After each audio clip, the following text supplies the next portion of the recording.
welcome to the Gamers Table. It is Monday, and we are reviewing Dixit. And Dixit 2, which doesn't really add anything other than more cards. More cards, yes. Just hearing when all the cards are revealed, the reasons for that person's description of that card or anyone else's descriptions for a card is, it could be a riot. One player is the storyteller for the turn. He looks at the 6 images in his hand. From one of these, he makes up a sentence and says it out loud without showing the card to the other players. The sentence can take on different forms. It can be a word or more. It can even be a sound. But make sure you can actually sing if you're going to do a sound. The sentence can either be invented or inspired from an existing work of art. There's a sound. I didn't have to sing. And after that, you all choose a card from your hand and try and match what he said. And get everybody to pick your card. One thing I really like about Dixit is the creativity in it.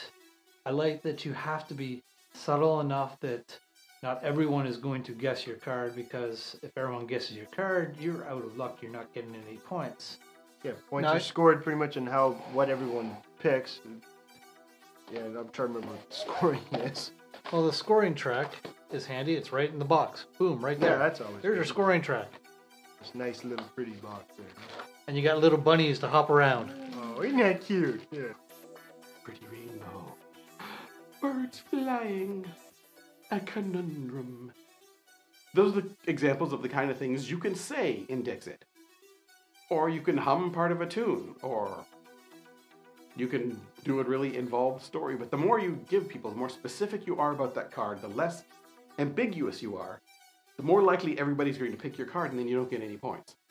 Even though a lot of times it's more fun just playing Dixit to have fun with it rather than to see who gets to the end of the score track first. So the storyteller, the idea is they got a card, they want everybody but one person to pick it. Or they just need one person to pick it. Mm-hmm. So you're trying to think of something to describe this card that not everyone is going to pick up on. Because if everybody picks up on it, you're not going to get any points. Right. So you wouldn't say for that card, 2 blue snails. Because you put that down, everyone's like, oh, we'll all guess that one. Yes. But you could say for that card, confrontation. Because it looks like it's Because that's vague enough that maybe they'll pick yours, or maybe there'll be another one out here of somebody fighting that would be even like, there you go, the cat attacking the fish. Confrontation. It could be this one or that one. Yep. And that's the thing. When you're not the storyteller, you're trying to find one of the cards in your hand of 6 that best matches their description.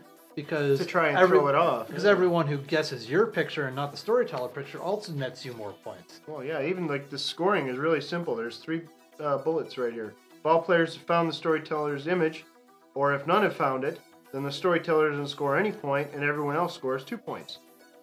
In any other case, the storyteller scores 3 points, and so do the players who found his image. Each player except the storyteller scores 1 point for each vote that was placed on the player's image. That's the scoring right there. And that's another Pretty thing. simple. You all select your color of tiles that have the numbers on them, and I you couldn't vote remember it at the start. for which one you think is. Yeah, the which secret person. vote, you don't wait and see what everyone else is voting for and then put your vote. right. No, Everyone flips over once everyone's voted, and then scoring ensues. It's also a lot of fun when you're not the storyteller and you got a nice card that matches what they say really well. And you get a lot of people guessing yours, and it's like, woo, extra points. There are 84 pictures in the base game, and the expansion, Dixit 2, is just another 84 cards to add into the base game. The more cards you have, the better it's going to be, because there's more variety there, so it gets a little bit more on the replayability side. But the more creative people you have around the table, the more different mentalities you have that are thinking in different ways, the better it's going to be. Because when you say a conundrum and you put down the cat looking into the fishbowl trying to get the fish, but he can't because there's a lid on it.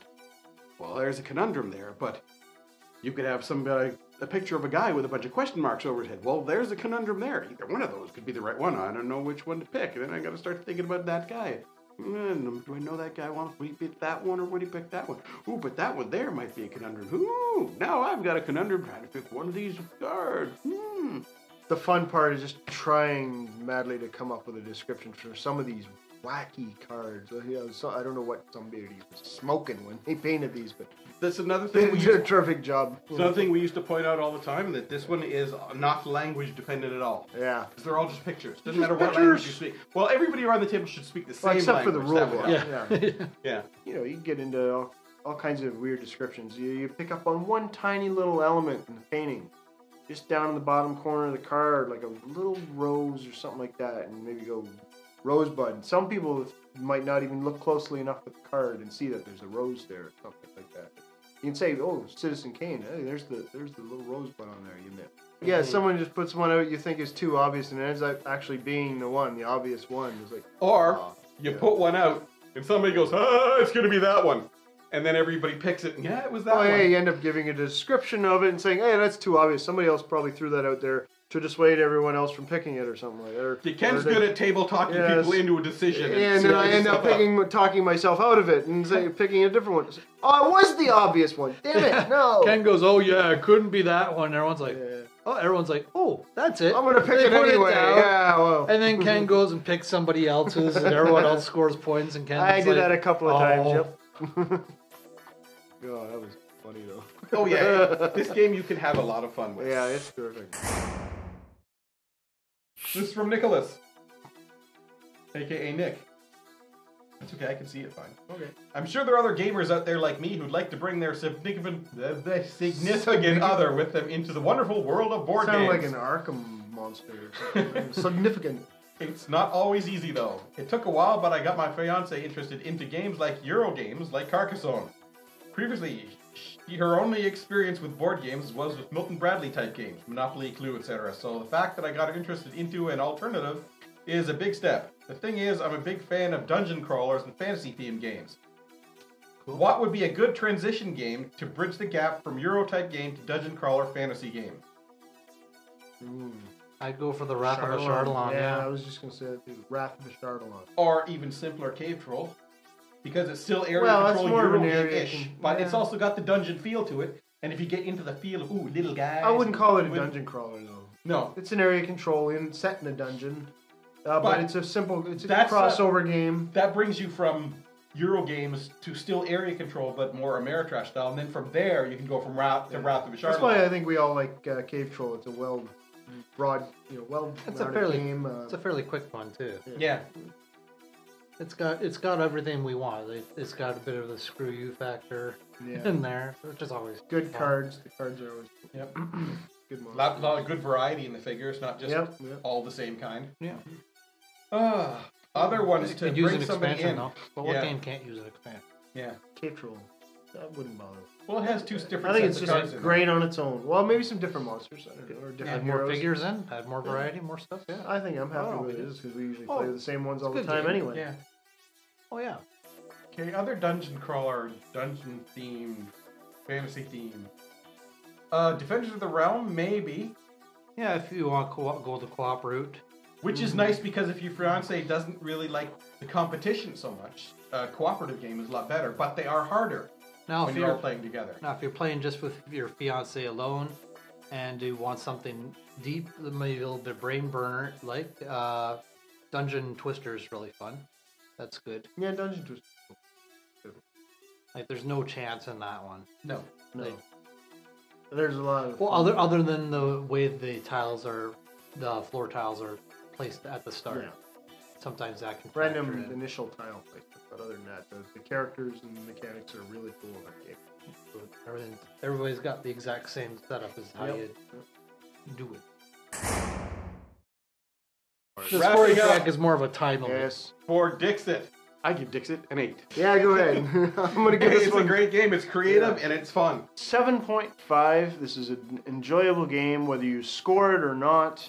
Just trying to come up with wacky descriptions or descriptions that aren't too obvious for the cards you have in your hand.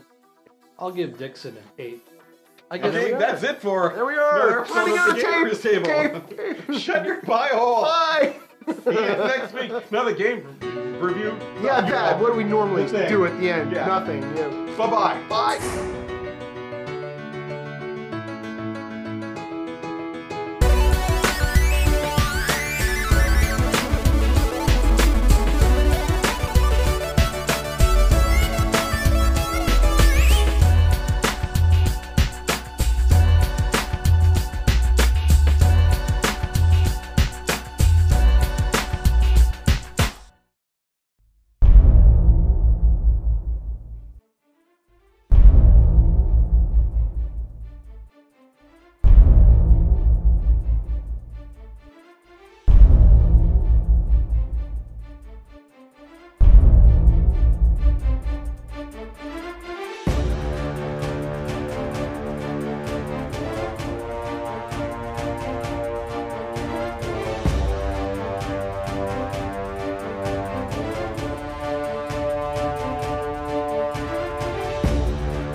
small step for man,